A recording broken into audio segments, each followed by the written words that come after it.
Nizhra military base is growing.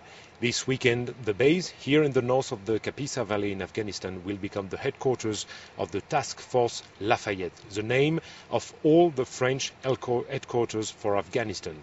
All French commanders will be here in Nizhra base and a little bit in the south in Tagab. All the French forces will decide the operations from here. They're leaving Kabul area starting this weekend. This is a very important step in the French deployment in Afghanistan.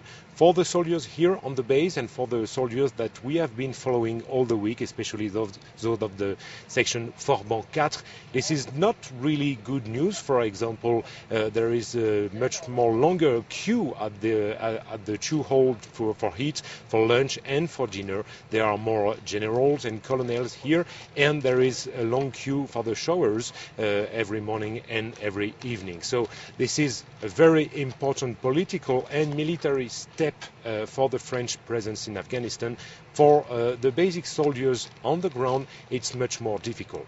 But the main news today was the arrival of the postal boxes from France. Some of the soldiers and some of the officers received letters, books, food, and sometimes, even if it's forbidden, a little bit of wine or alcohol. This is very good to stay in a good mood for the last weeks in Afghanistan, especially because the winter is arriving, and as you can see, the nights are pretty cold in Afghanistan. This is the last chapter of this Afghan diary. With Yuan Bonin, we've been following section Forban 4 of the 3rd Regiment of Marine Infantry here in Kapisa in Afghanistan. Now we'll be following the Afghanistan runoff for the presidential election.